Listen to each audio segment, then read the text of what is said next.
big Shakespeare guy, Noel? Am I a big Shakespeare guy?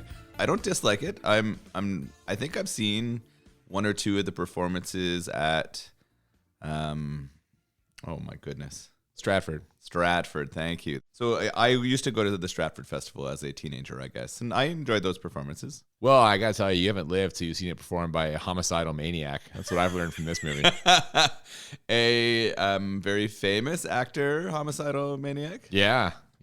That's what we got this week. Welcome to Bad Movies and Beer. I'm Cooper. And I'm Nolan. And the very famous actor, homicidal maniac, character, to be clear, not the actor that Noel is referring to. Do we know that for sure?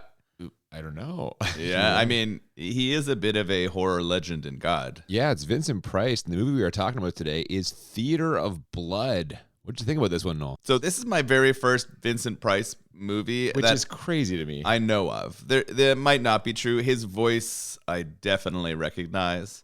It was fun to watch and to see him perform, because this is all about him. It is a performance too, I will say. We're getting a real just kind of cornucopia here, because as we're going to get into, he's committing these horrifying murders of his former critics, which probably is every actor's dream on some level. But in the way he's doing it, he's also performing like just classic Shakespeare scenes, these monologues, soliloquies. We're getting a little bit of everything. It's almost like a high culture, low culture hybrid here. Yeah, we're going to go through and talk about everything that happens, as we always do, and I don't want to give too much away yet, because it's more fun as we lay it all out in order. But I really appreciated the way that the character was so deep into his performances. That's something I think method actors sometimes will do, right? They'll get so far into a part that they sort of have trouble separating, but... Well, yeah, that's what you always hear. And I mean, there's a clear bleed over in terms of his professional and personal life, with very good reason, as we find out. But yeah, let's get into all that. But before we do, this week's beer. Yeah, so as always, we find a beer, craft beer that matches up with the theme from the movie. And so this week we're going to be drinking the Final Bow Porter. Oh, there you go. It's a great lock here.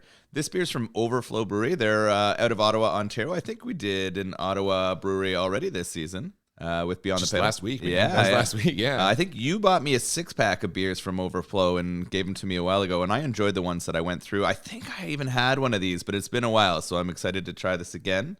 It's a porter, and so we're going to get some sort of chocolatey, maybe coffee-style notes as well, similar to a stout, I think. I'm looking forward to trying it. Yeah, it's claiming it'll have an espresso-like finish, and I dig that. All right, I like the sound of that. You want to get into it? Absolutely, let's do it. Yeah.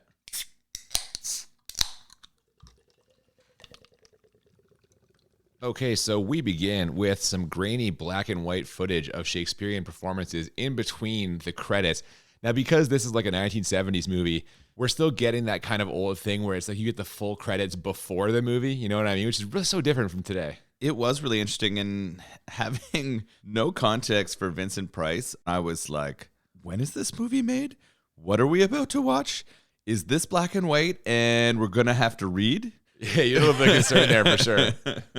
But quickly, well, not quickly, longly, after much time, we get through those really extended credits and into some shots of Great Britain. Yeah, we've got a truck that is driving across a bridge, and in case, it wasn't already abundantly clear, the name on the truck is like Shakespeare, was it like a bread company or something? I don't know. Yeah, so we know we're going to be getting some Shakespearean acting or themes in this movie already. Definitely. From there, we pull back into the apartment of one of Britain's top theater critics. That's a gentleman by the name of Maxwell. He is reading the newspaper and is very dismayed to see that they have edited his latest review. Took out some of the best lines, apparently. Yeah, they didn't let him be as honest as he wanted to be. He wasn't able to shit all over those actors and crush their dreams. Which apparently is what critics do, at least according to this movie. He gets a phone call suddenly about a problem at kind of like a theater building. He has to go down and check it out. Now, his wife is very much against this. Apparently, she read his horoscope this morning, and it is not good. Yeah, on top of that, she had a dream the night before about him getting eaten by animals from a zoo. Yeah, he assures her he's not going to the zoo, though, so it shouldn't be a problem. And her concern here is clearly shown with an extreme close-up of her frantically worried face as we hear a lightning crash sound effect. It came out of nowhere. It was a sunny day when we saw the truck, man. I love this when we put in sound effects, and this happens more in horror movies than any other genre that I've watched that have nothing to do with the weather that's out there, just to set the mood. They're clearly telling us what's up. Oh, yeah, it sets the mood. Now, at the theater, Maxwell is greeted by 2 police officers who escort him to the source of the problem. Apparently, some squatters have kind of moved in, and he needs to get them out of there. We quickly see that the squatters, though, are not all there mentally, and they are not going anywhere. In fact, they quickly swarm him. He calls out to the police, but they are strangely not interested in helping him, and he ends up getting stabbed multiple times against a thick plastic sheet. Yeah, this is an interesting scene.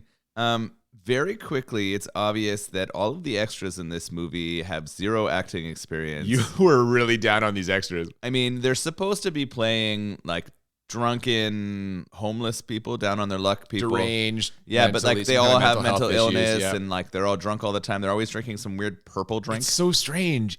No drink is that color. Maybe they're trying to say it's an absinthe. I think there are absinthes in a purple color. I know I've only ever seen green. Yeah, green is the traditional one, but I think there is, and that's a really strong alcohol. Where are these homeless people getting absinthe from? I don't know. Or maybe they're making their own purple drink. Like antifreeze, maybe. Yeah, I don't know. But they attack this theater critic, and it, to me, has a feeling almost of very early zombie movies. Yeah, it's that kind of shot where he's like pressed up against the thing, and you see these blood splatters start showing up. You get the swarming, the hands, and that's a great call by you. Yeah, that's the very first vibes it gave me. Was it felt like that, and it was an interesting shot. Like they had a cool camera angle on that. They do some neat angles for the death scenes in here, and we're gonna get lots more of them as it is a horror movie.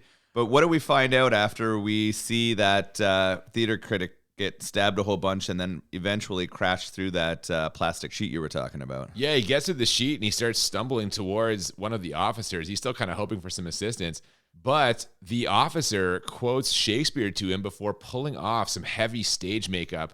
This is Vincent Price, the star of our movie, of course, playing the role of Edward Lionheart. This critic recognizes him. He says, "It's you, but you're dead." No, another critical miscalculation on your part, dear boy. I am well. It is you who are dead. This is what we keep hearing, is that Edward Lionheart, this actor, has passed away somehow, but clearly not. And we cut to a scene of him in an old rundown theater performing a Shakespearean monologue in front of that same band of, deranged hobos who just killed Mr. Maxwell. Yeah, so this is going to be the villain / star of our movie, and he's going to be trying to enact his revenge on those theater critics who so wrongly overlooked him for a Performing Artist of the Year award. It's the Critics Circle, the top award of the year. Speaking of the Critics Circle, the next day we see Britain's other top critics. They are there for a meeting and trying to decide whether or not they should wait for Maxwell to show up or just start without him. They don't know that he's been brutally murdered, although they find out pretty soon. This whole scene is really just an excuse, though, to kind of introduce us to these characters and also give us a little glimpse, a little idea of what their vices are. So one guy is clearly like a drunk. He loves wine. This other guy loves p***. He's talking about some hot secretary. And this is going to eventually tie into how they are murdered. Yep, so our villain uses some of these vices against them. The villain knows some of their weaknesses, and this allows them to set up some of the future killings we're going to get here. What it is also doing, I think, at this point, and I thought this was interesting, was it's starting to show all of these critics in a very negative light, right? They're trying to build sympathy for our murderous character. Which sounds so weird when you say it, right? Yeah, but that is definitely the theme through this. And they do a decent job of making you like or want to almost root for our villain in this movie. Well, if nothing else, they do a decent job of making you dislike most of these critics. They seem like kind of real assholes or like just, Yeah, so you don't feel so bad when they get taken out, right? In that same sense, which I thought is interesting. I think it takes away from some of the tension or scariness of the killing when you're kind of like, when you don't care about the victim. Yeah, when you don't care about the victims, but it does make it more palatable. I don't know the history of horror very much, but I was wondering if that was kind of thematic of the time. Like, is that something that this particular film went for. I think this is just the focus of this particular film. I mean, we have a lot of movies where the characters are like not very well developed. You get quick introductions and quick exits. You're basically just bringing in bodies to. We've seen that before, like Friday the 13th Part 3. You're just bringing people in to get killed, so you can have a body count for whoever your killer is. But in this case, you're right. It is really, they aren't even trying to make some of these characters sympathetic, which is a pretty big departure from other movies we've seen for sure. Now, the leader of this group, Peregrine Devlin, what a fucking name on that guy, eh? Wow. He gets called to the crime scene, and as he's looking around, he notices an old poster for a performance of Julius Caesar starring Edward Lionheart, Vincent Price's character, on a wall, and he kind of notes that that's a little bit strange. From there, we cut to another one of the critics being led into the old theater from before by Lionheart's right-hand man, who looks kind of like an old hippie. He's got this big, like, ginger afro wig and a handlebar mustache, giant, like the Elvis Presley sunglasses, like, you know, those things. Yeah, very funny character, right? You're just like, why did this? Clearly not one of the drunks, like not one of the people that are a part of that other deranged group. It's kind of hurting the drunks almost. Yeah. Why is this drunk sheep herder working with the drunken shepherd? Yeah, maybe. Yeah. What is the person who plays the lute or something and brings them all? It's a Pied Piper of drunks. There you go. Yeah. Well, right now he's leading this other critic into the theater. Now that guy is aware that Edward Lionheart is alive, or at least he's been told that. And he's there believing he's going to give an interview with Edward Lionheart, get the whole story of his near death and apparent like resurrection. Unfortunately for him, he is not going to be getting the cheerful reunion he's expecting. Lionheart reveals himself in full Troilus and Cressida costume, where he confronts this guy about his bad reviews and about the Critics Award that we don't have all the details on just yet, but we get them very soon. Before those random drunk people grab the guy, hold him back, so that Vincent Price can jam a spear through his chest. And this is the first very graphic murder, like up close. The effects are not great. Yeah, the blood that comes out when it goes through, and some of that are not super realistic. They do a decent job with the camera angles, I think, to like hide as much of the non-gore or realism as possible. But you're right. The special effects at this time are not up to snuff, right? Well, it's 1973, which is, again, like, the effects would not have been good at that time, right? It's just not yet. It's just not, it's one of those things where, like, we're going to talk about our ratings at the end, but it's not something that I would sort of speak against this movie for because of its time period, right? And I mean, sometimes we do that, sometimes we don't, and I guess, like, you have to decide whether you thought it was good or bad for the time. Well, that's, are you feeling all right? This is not the tack that you usually take. No, this is the exact opposite of what we get from you. The next day at Maxwell's funeral, Devlin notices a familiar lady carrying some flowers into a like mausoleum. But what he does not notice is a shittily costumed Vincent Price watching them all and then pouring dirt on the coffin with a tiny shovel. Why was the shovel so small? You mentioned this while we were watching it. Yeah, he's using like an edging shovel, something you would do to like clean the edge of a garden instead of a digging shovel. Whoever was the prop person for this had no idea how to dig a grave or a garden. Yeah, it's a fucking Weebelo shovel. It's like what you give to like the kids that are too young to be Boy Scouts. Dig a little fucking hole. Yeah, it was pretty hilarious. You see him pick up some dirt and toss it in using that shovel, but he had to reach real low. I'm sure he was not pleased as an actor that they gave him that shovel. Probably not. He does get to give a nice little monologue here. It's another one about a man being dragged by a horse. Just as we see that happen, it's the critic we just saw get murdered. His body's dragged up by a horse. Devlin identifies the corpse, then decides to go see about that woman, who it turns out is Edward Lionheart's daughter, Edwina. Weird fucking name. Yeah, I didn't even think about Clearly that. The guy is a fan of himself. Yeah, it's Edward's. Yeah, it's Edward in female form. Oh my goodness. Yeah, she basically accuses him of killing her father with his bad reviews. Well, the brilliant Peregrine Devlin, wielder of the brutal aphorism, master of the killing phrase, my father's murderer. That's a bit melodramatic, isn't it? Oh, forgive me. I forgot. It was your reverence and admiration that drove him to take his own life. And this is going to be our killer's motive, as we've already discussed. Yeah, the killer is out for vengeance for the death of his career. His career, yeah. He thought he was going to win that award. He gave everything, 30 years of full performances in Shakespeare. In his mind, great performances. Yes. In his mind. I mean, he's all in. Just like Vincent Price in this movie, committing everything to those characters. Oh, 100%, yes. Now, after a quick dress rehearsal, including a giant wooden chest, we cut to the opulent bedroom of one of the other critics, and that giant chest is in there, having been delivered earlier that day. Now, this critic tries to open the chest, but can't. And they're like, oh, that's weird. And they decide to go to bed, which, I mean, I might be a little more alarmed in light of the 2 murders, but that's just me. A giant chest or gift that you're unaware of ends up in your bedroom, and you decide, that's fine, I'm going to go to sleep beside it. This is a recurring theme in this movie also, though, and we were talking about this movie filmed in England, I believe. Many of the actors are British. And we were trying to figure out if, like, because a whole bunch of them just are not alarmed by any of this. Is this a whole stiff upper lip British thing? Just like, oh, that's odd, funny that. And just like, whatever. It's just a British sensibility thing. They're like, oh, that's just out of the normal, but keep going. Yeah, well, as you can imagine, this does not end well for him. In the night, under cover of darkness, a hand reaches out of the chest to unlock it, and out pops Edward Lionheart and his right-hand man, the guy with the mustache. Yeah. And they also have like a toolbox full of medical supplies. There's no way all of them would have fit in this chest. It's a big chest, but it's not that fucking big. It's a very large chest. Like, dude. I think they would have fit in it no problem. The fact that they had like a whole set of medical tools and like operating procedure stuff in there was hilarious, but I don't know. At the very least, can we agree that it wouldn't have been comfortable? Oh, no. It wouldn't have been comfortable. Lionheart basically would have been inside that dude, which is all the more, especially considering we find out later. Yeah. Yeah. Anyway, they decide to perform amateur surgery on this critic after first drugging him and his wife, which, like, my God, they take this giant fucking needle, jam it right into this lady's ass, and she has this delayed reaction where she's like, ooh.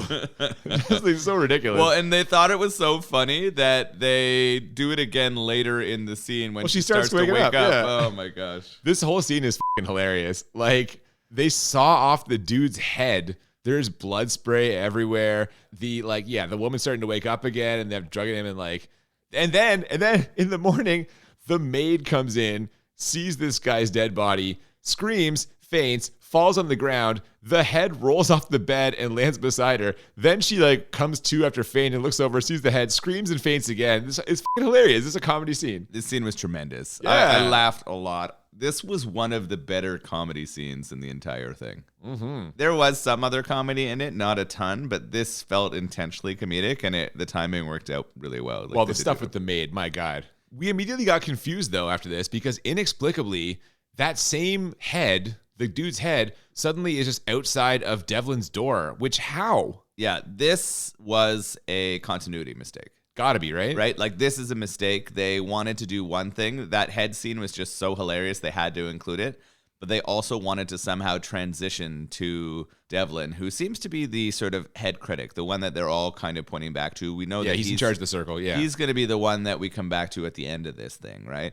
But it didn't make any sense. There was no explanation how the head got out of the bedroom with the maid and the wife. Because Price is gone. Lionheart and his assistant are gone. Mean, the chest was still there in the room, so they wouldn't put themselves back in the chest. They might have crawled back in the chest to watch the reveal. Just to make it harder for them to leave later? Come on. And then they could have popped out after the reveal, dumped the other 2 women in the chest, and then put the head there. I mean, it's possible. But again, we're having to do a lot of legwork here to make this make sense. A lot. Yeah. I like it. Now, from there, we cut to our next victim. It's the guy who loves pussy. And old perv, I wrote down. Old perv. And you know who was right there to lure him into a trap? Edwina Lionheart wearing a blonde wig. You weren't sure it was her. It is 100% her. Yeah, I don't know why that costume in particular was giving me troubles, but it didn't look like the same person to me. I guess it's an excellent wig. Like, there's no indication that it's not a real hair. But she sachets up in some knee-high boots and a short skirt, tight shirt, blonde wig. Basically, she lures him away because someone else was supposed to do something, play some role, and now she's asking him to do it. He falls for this immediately. He starts groping up her thigh a little bit, can't leave fast enough. And unfortunately for him, they leave this place he is right before a policeman shows up to take him into protective custody. So he's in the wind. Yeah, the British police had decided that after 3 separate murders, it was time to protect the other members of this critics guild or this group of critics. So he heads off with her, and where does she take him? She takes him to that same old theater where they are going to be running through a scene from Merchant of Venice. How did you feel about Vincent Price's makeup for the scene, just out of curiosity? The nose piece was slightly offensive. Well, I mean, he's playing the role of Shylock, the Jewish character from the thing, and they give him a very stereotypical Jewish nose. The racism aside, which is never really a good thing to say, but racism aside, the set that they create for this murder is very cool in terms of the height they put on. Like, they do a lot of work in this theater to set up some interesting murders here. For sure. And in this one, as you would expect if you know the play Merchant of Venice, Lionheart ends up taking a pound of flesh from the critic, literally, as he once again confronts him about his bad reviews, then stabs him through the heart, which he then pulls out of the guy's body way too easily, by the way. He's got this little knife. He's kind of like nicking him, and all of a sudden he rips the guy's heart out. Like, no way. The knife wasn't little, but it would be hard to get through someone's chest to get to it, right? Like, you're right. That was too convenient. What happens when it's coming out of the chest? Well, it's like there's like steam coming off it, or like smoke, and we couldn't figure out why. It's like steaming, and I don't know. I didn't be cold in that theater, but it can't be that fucking cold. Yeah, it was weird. I don't understand that, but it was kind of funny. I did like this part though, which is that he goes to weigh it, and it's a little bit over a pound, so he has to cut a little bit off because he wants it to be exactly a pound. That's nice. Now we got 16 ounces. We're okay. And again, we've just talked about this a little bit, but I'm like, why do the critics keep walking into these situations? At no point is this guy like, oh, this is very strange. I'm in this old decrepit theater with this guy who, sounds exactly like this actor I used to know who's allegedly dead, and all these guys are dying. But oh, cool, I'll play this out. Let's see how it goes. It's absurd that they keep getting into these situations. They don't run. When we talked about Boondock Saints, you said, why don't these people run away when they know they're the last one during there? the prayer, the ritual execution? These monologues that lead to the deaths are super long. I know that there's a crew of weird drunken people helping hold them back, but there should be some escaped attempts here that just don't happen. Yeah, no, definitely not. And from there, we go to Devlin, who, to his credit, has cracked this thing wide open. He knows exactly what's going on here. He realized that all of these murders match up with a different Shakespeare play, each of which was performed by Edward Lionheart. And how's this for motive? Lionheart was sure he was going to win that Critics Circle award we mentioned earlier. He'd even stood up to accept it, but they called out a different name. And we see via flashback that he crashed the after party and tried to steal the award before seemingly jumping off a balcony to his death. This death scene, fucking unbelievable. They are really laying it out for everyone here, right? They're not leaving any doubts to why this is happening and what's going to come next. And I didn't know if that was because they thought people wouldn't pick up on it yet, or they just really wanted you to have a sense of its motivation, like why he was performing these deaths. But they make you, again, feel for Vincent Price's character. He gives a great monologue. For 30 years, the public has acknowledged that I was the master, and that this year my season of Shakespeare was the shining jewel in the crown of the immortal bard.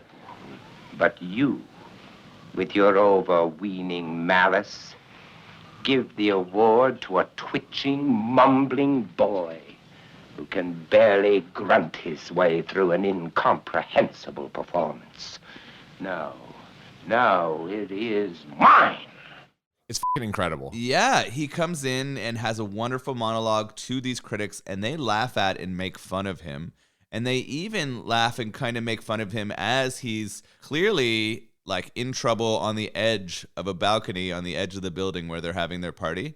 I think the part you're talking about, his incredible death, is when he decides to jump off. Yeah, I mean, somehow, despite the fact that there's the balcony, he just like basically tips forward in a perfectly straight position with his hands kind of at his sides. His daughter lets out a just massive scream. She's there too. And he executes like a pretty flawless dive right into what must be the Thames, I guess. Like right into the river. It is hilarious. Both the fall over the balcony, the scream that's kind of mistimed, and then the fact that the body is perfectly still as it's falling. Like, clearly this is a dummy and not a real person. It's like a cardboard cutout. Yeah, it doesn't move at all. There's no movement. Not even a little bit. I don't even know how that's possible, but it is perfectly still. And then you get that splash into the water, and then they all assume he's dead. They do, but he is clearly not, and Devlin's pieced this together. Back in the present day, in a case of perfect timing, a package gets delivered to Devlin, and wouldn't you know it, it's the heart. So surely now the British police will be on high alert, right? No, the next scene we see, one of those critics is going to a fucking wine tasting. Like, way to crank up the security, guys. I mean, there was a police officer waiting in the car when he went into his wine tasting, but you're right. This guy's clearly got priorities. The rest of his friend group is being murdered to death, and he decides it's time to go drink some wine. Well, this is the guy we saw in the early scene who had a thing for wine. I like what you mentioned with the police officer. That fucking police officer in the car, the guy walks into a room full of people, one of whom is Lionheart's fucking right-hand man, and the cop just takes a look. He's like, all right, have fun. Yeah, terrible fucking job. Didn't even want to stand outside the bar to listen for any problems. The entire group of them disappear from that room very shortly, and the cop doesn't think anything of it. Nope, they disappear down into a creepy wine cellar where, of course, Vincent Price is waiting. They end up drowning this guy in a barrel of wine. Yeah, I think Price puts on a pretty good performance here, too. He's clearly carrying all of this movie. Oh my God, yes. For sure he is. It made me wonder whether they had written it specifically for him, or it was one of those where, he had a help in making this idea or this plan. Right? I don't know. It just felt like it was so much of a demonstration of his skills that there wasn't a whole lot else to it. I think to your point, there's a very limited number of actors who would be willing to work in this low budget horror genre that would also kind of have the chops to pull this off. You know what I mean? Yeah. But yeah, I mean, it's a hell of a performance for sure, which we'll talk about, I'm sure, later on as well. Now, the next day, Devlin decides to pay a visit to Edwina. She's working on as a makeup artist on a movie shoot, I guess. And he's hoping she has answers. She pretends like she doesn't, but the cops bring her in anyway. And I guess they assume she's the killer because the next day, Devlin's just out walking around, going about his normal routine with no police escort. What the hell? It's absurd. The British cops are not portrayed in a very effective light here, that's for sure. Yeah, terrible job by them. Now, I guess part of his normal routine involves going to his favorite fencing club, and you'll never guess who's there waiting for him. Lionheart. He pretends at first to be some other person, like some foreign fencing enthusiast. He got some weird, Swedish-French accent going here, but quickly reveals who he is by whipping off his fencing mask and saying, You see? Lionheart! That was one of the better lines. Good, man. Yeah, for sure. For sure. It's a very funny moment. And this next sequence, which has to be coined the action sequence of the movie, is both amazing and ridiculous at the same time. Oh, absolutely. It's like a 70s action scene. It's fencing, so we've got, they're taking these big swipes, and they're not even close to each other, and the moves are so exaggerated. But then they're doing it in a room full of gymnastics equipment, and there's just so many unnecessary flourishes. And it ends with the two of them bouncing back and forth on two trampolines, fencing each other. It's incredible. It becomes like a fight between two people with fencing swords in an American Ninja Warrior gym. They are fighting on a beam, and then they're off small trampolines. Vincent Price swings on a rope and slashes and takes down. Yeah, he Tarzans him. They jump on the giant trampolines. It is you can't even describe it. It is very difficult to describe because it is so bafflingly hilarious. I have it literally written down here. I said I cannot even describe how amazing this is. Yeah. It's gotta be the funniest scene in the movie. For sure. Now, Price does not kill him here. He tells him he's going to do that later, whenever he wants, maybe a week, maybe a month, maybe a year. But he does give an absolutely scalding hot speech about how critics are the scum of the earth. And again, Vincent Price is having a lot of fun here. Oh, God, yes. It seems like a scene that was made to have fun and sort of give it back to the critics just a little bit. 100%. And speaking of giving it back to the critics, he's got something special in mind for the next guy. He makes his way past the police guard by posing as a masseur. They do not check his credentials, though we find out later that apparently he's been coming there for weeks. He's playing the long game on this, I guess. And he massages this critic's wife in a way that sort of turns increasingly sexual, or at least appears increasingly sexual. Nothing sexual is going on, but it's a lot of thrusting. He's kind of on top of her. It sounds very moan heavy too. Yep. So the critic, who I think at this point has become suspicious of where his wife keeps going, when he gets upstairs and hears these moans and then hears some of the creaking of the bed, he thinks something else is going on. Oh, yeah. Apparently, he is insanely jealous, and the wife knows it, too, because as soon as she hears his voice, she's like, what's he going to think? And she panics. Dude busts in. He punches through a door. Yeah, he breaks like the Kool-Aid man. Yeah, And he then puts his arm right through it, opens the lock side of the door, and comes in. Now he goes at Price, but Price puts him down with a karate chop to the apparently it was karate. But the guy recovers fast enough to like, he's on top, falls on top of his wife. He recovers fast enough to then like strangle her to death. So he's going to jail. But yeah, Price tells her that she's been like taking it and it was all her idea basically. He tells the guy, he tells the critic. Yeah, he tells the critic that, and the critic loses it and smothers her to death with a pillow. Yeah, and that's it. He's going to jail for a long time. Now, Devlin correctly calls out the cops for not doing a very good job of protecting them. But I'm like, maybe stop going out in the world and doing shit. Like, all these critics are getting murdered because they're still going out and trying to do stuff, including Devlin. He was fucking fencing like a day ago. Yeah, get them back into some kind of hiding. No, they're not going to do it, though. Literally, the next scene we see is the female critic, the one female critic, Miss Moon, going to get a haircut. And this is where we meet Butch.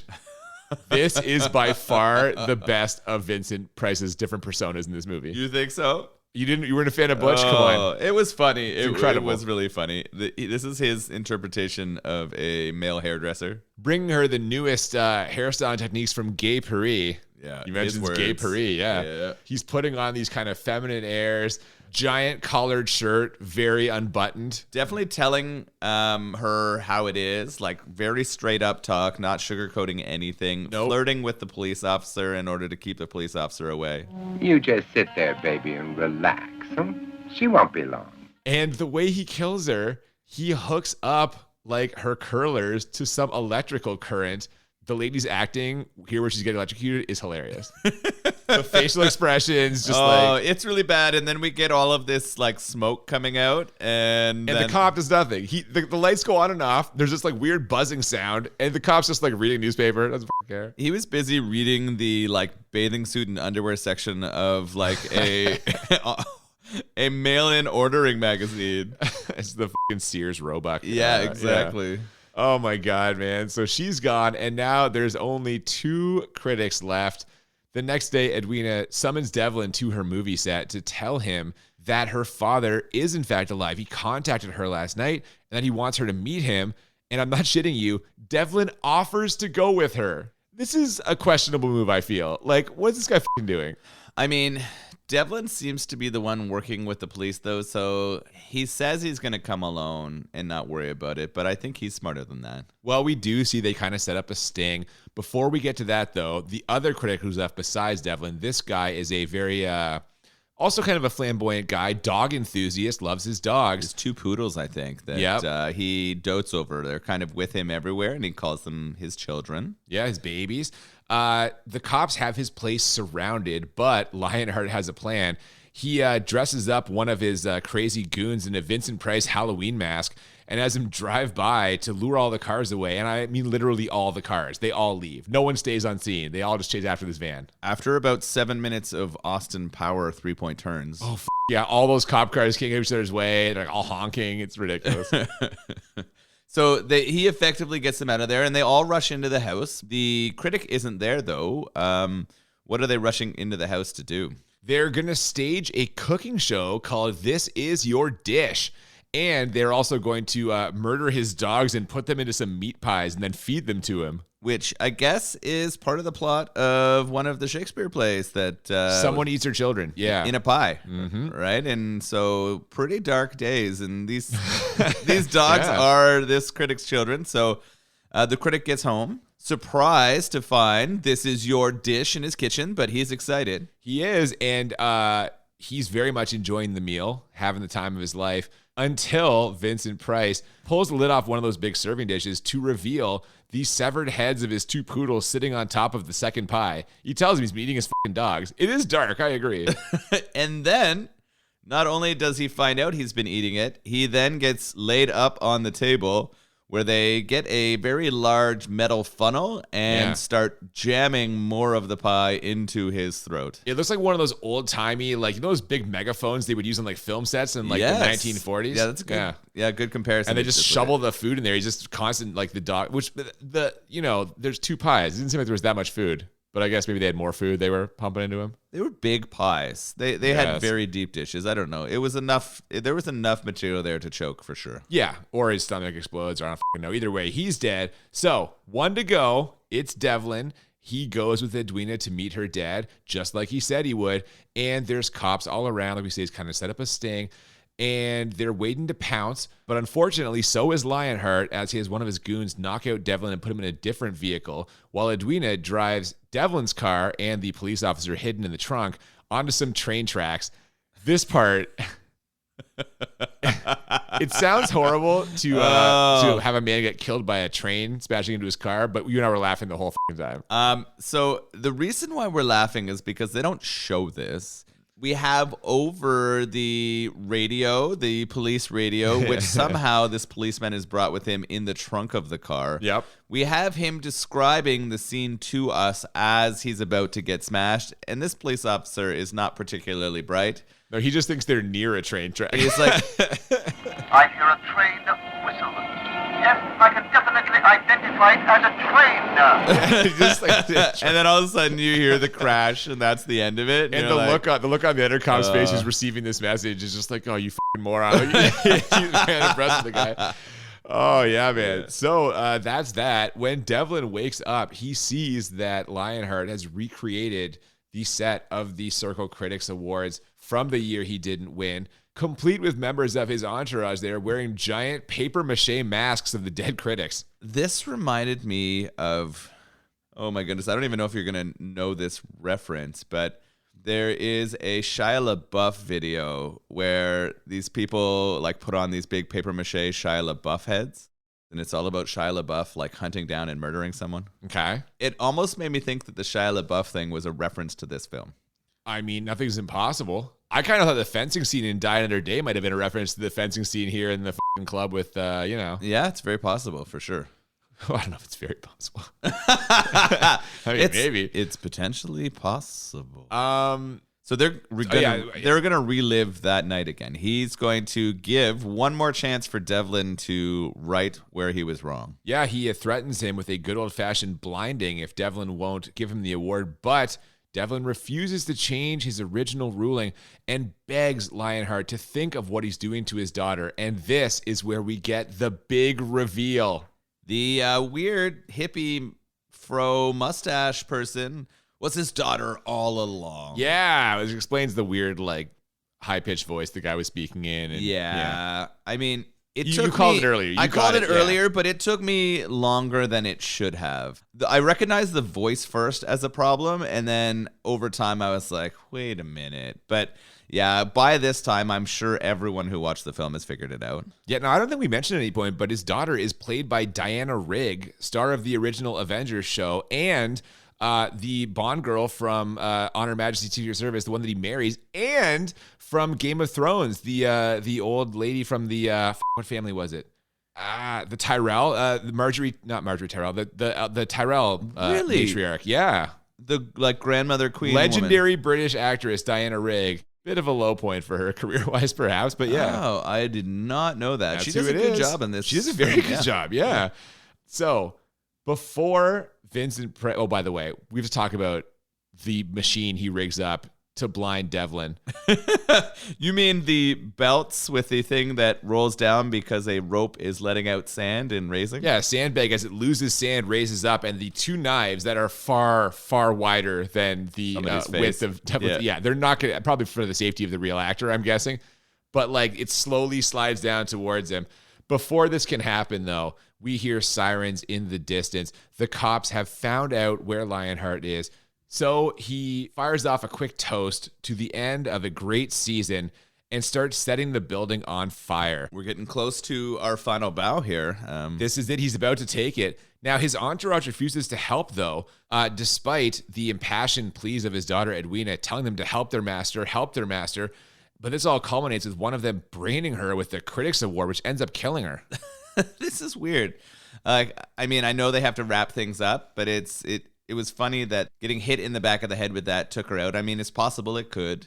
Heavy award, it looks like. Yeah, she goes down, and Edward Lionheart comes over to sort of pick her up and have some last words with her. Yeah, she does come to for a little bit, just long enough for her to basically say goodbye to her father. And from there, he kind of launches into this one final monologue. This is all falling apart now. Cops are there. Devlin's been freed. The building's on fire. Vincent Price picks her up and ends up carrying his daughter up onto the roof, King Kong style. He's on the outside of the building, scaling this building. This man is so strong. He picks her up. She's clearly dead weight and climbs all the way on the building with like one arm to the roof. And how does he go out? Well, while reciting Shakespeare, he's doing all this. Of course, that's true. But the fire is out of control, and a sudden updraft causes him to fall back into the theater to his death. And the last word here goes to Devlin. Yes, it was a fascinating performance. But of course, he was madly overacting as usual. But you must admit, he did know how to make an exit. What a dick. That's a pretty good headline. Yeah, it was a nice way to end that off. In the end, he doesn't quite get all the critics, and he doesn't get that award that he felt like he so deserved. It's true. And that's it, man. We're out. The end credits last like 30 seconds because we got all that out of the way with the beginning. It's true. That went by really fast. What did you think, man? This is your first Vincent Price movie. Like, where'd you land here on this? Clearly a very strong actor. Enjoyed his performances. I like the idea. Like, I thought it was kind of a fun concept to have a scorn actor go and try to take revenge. It made me, in some ways, question some of the things we might say on here. Okay, yeah. I say, are we... the guy who wrote FDR American Badass is going to hunt us down. Yeah. Well, no one who has created any content that we've talked about has ever listened to this podcast. That's true. So I don't think we have to be worried. But you, Ross Patterson. Oh, you're a gem, Ross. You're a gem. But it is funny, right, to think about the power that someone has who has a large voice to talk about and criticize, especially people who are pouring their hearts and souls into creating something. So I thought that was an interesting idea. I loved that each death was connected to something that happened into one of the performances he had done in the year that he thought he deserved to win. Yep. I would like to see more Vincent Price performances. You were telling me this is one of his later performances. It is kind of late game for him. He's got some more well-known earlier stuff that wouldn't fit on our podcast, probably. Or is know. it like is it because of sort of like the low budget or so a lot of his starring roles were for American International Roger Corman movies, legendary low budget filmmaker Roger Corman. It's a lot of like sparse sets and kind of, limited special effects and stuff because it was a budget thing. And like no shame on Price. Vincent Price is great. Yeah. But just the low budget nature of some of the movies I think would make a few of them eligible for sure. It's not his performance or abilities that make these bad movies. It is just the production value and the story and the writing and everything that goes around. Yeah, they're cheesy low budget movies. Now he is reveling in his performances in them, that's which true. is really cool. But he leans super hard into it regardless of what the sort of cost behind him is on these movies. He's a pro. Did you have any feelings about this, or you just want to get into the rating and you'll talk about it on there? I'll probably talk about it in there. So let's get to it. The way we do it, rate on a scale of 1 to 10, 2 times 1 to 10 for how bad it is, 1 to 10 for how enjoyable. And I say this every single week. The goal is to find movies that are 10 out of 10 on both scales, or as we call it, the Crit 20. And for me, I am a Vincent Price fan. I am a low-budget horror fan. This movie's not even going to be close for me. I have this as a 6 bad. I think like it is, again, clearly low budget. I do think the fact that so many of the actors are British does in some way limit some of the performances. I don't know if that was a directorial choice or if that's the actors, just, their choice. But like a lot of the kind of subdued reactions kind of took out some of the terror, for lack of a better word. There wasn't that kind of frantic urgency. It's not a scary movie in the traditional sense. It's a horror movie because this guy's a maniac and he's killing people, but there aren't really those moments of tension or fear. However, as you mentioned, the connection of his backstory, the theatrical plays to the deaths, to the murders, to the performances, getting to see all those different Vincent Price performances, and man, like again, the dude is he is all in on this. He is going hard. It's a great performance by him. Diana Rigg is very good. The only thing I can hold against it is the low budget nature and some of the performances of the British actors. Overall, I think it is a pretty coherent story that is executed well, and the lead performance is great. So I've got it as a 6. What do you think? Yeah. So In terms of a bad rating, the acting, because most of it was Price and then some Riggs, wasn't horrible. However, the acting of all of the extras and or the like police officer and many of the critics was quite poor. The effects were okay, but not good. The melting. But you said they weren't bad for the ear. Yeah, Those no. were your I exact know. words. I agree. I don't think they were awful. I thought the sound was a struggle for me. That's true. I had a lot of trouble hearing some of the acting, and some of that was probably accent, but I thought more of it was sound capturing. But really, in terms of a concept, in terms of a plot and an idea, and in terms of its execution, I thought it was pretty well done. I had this as a 7 bad, so Okay. like not crazy bad, right? Yeah, we're pretty close. Comparatively, yeah. What about enjoyable for you? It was slow to start for me.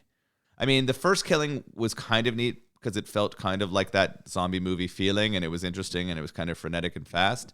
Until I got to the point of understanding that this was a scorn actor recreating a Shakespearean creation of each one, it was a bit of a struggle for me. But once it started rolling, I wanted to know what was going to happen, how it was going to happen. They did a good job of making me want to see him succeed. Yeah. Right? Like Vincent Price to me was the hero of this movie in many ways, even though he was taking down all of those critics, which is such a strange thing to say, right? Yeah.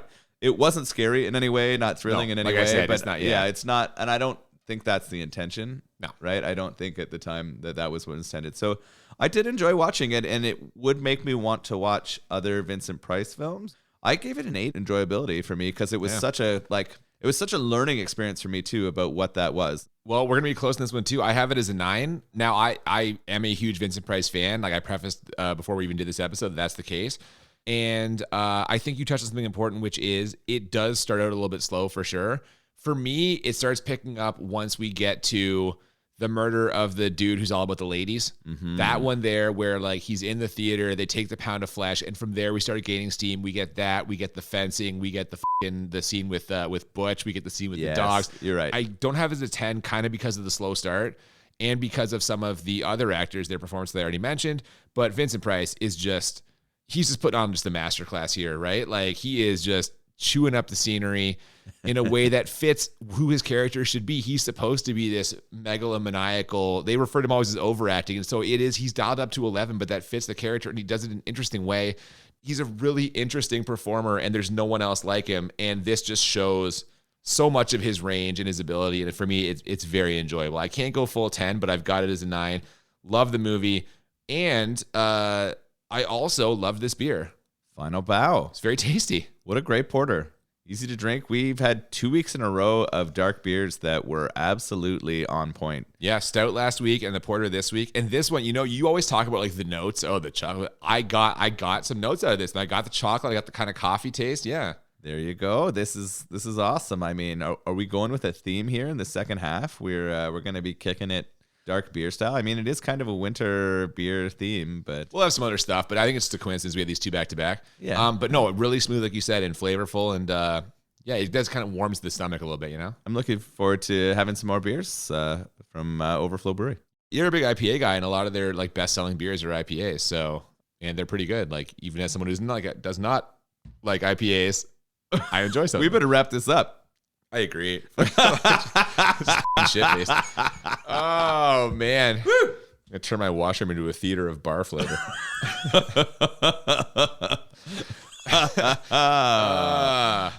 Get excited for next week though, because it's finally happening. What? After many delays and stalls and technical difficulties, next week we are finally talking about Showgirls. Oh, Jesse Spano nude. So we tried, this was on our poll before our second season started for our season premiere. It lost to the Back to the Future Part 2, so we didn't talk about it then. We were supposed to have it as our first episode back when we came back from our mid-season break, but some stuff got f***ed up with the audio and we had to pause that one and push it back so we could cut it and fix whatever. So it's been like, we're basically, God, almost like 6 months overdue here, in my opinion, because I cannot believe Back to the Future beat it in that poll. Yeah, it seems for some reason the universe didn't want this episode to happen, but it's happening anyway. Yeah, you, universe. We're doing it next week. So that'll be next week. If you haven't already, please follow us on social media, Twitter, Instagram, at the BMB Podcast. If you want to send us any suggestions for movies, feel free to send them to the DMs of our social media or send us an email at thebmbpodcast@gmail.com. Absolutely. We love to hear from you, and we hope that you'll hear us talk about Showgirls next week. Until then, I'm Cooper. And I'm Nolan. And we'll see you next time on Bad Movies and Beer. Keep it bloody. Okay. Really did that one. It's curtains for his critics.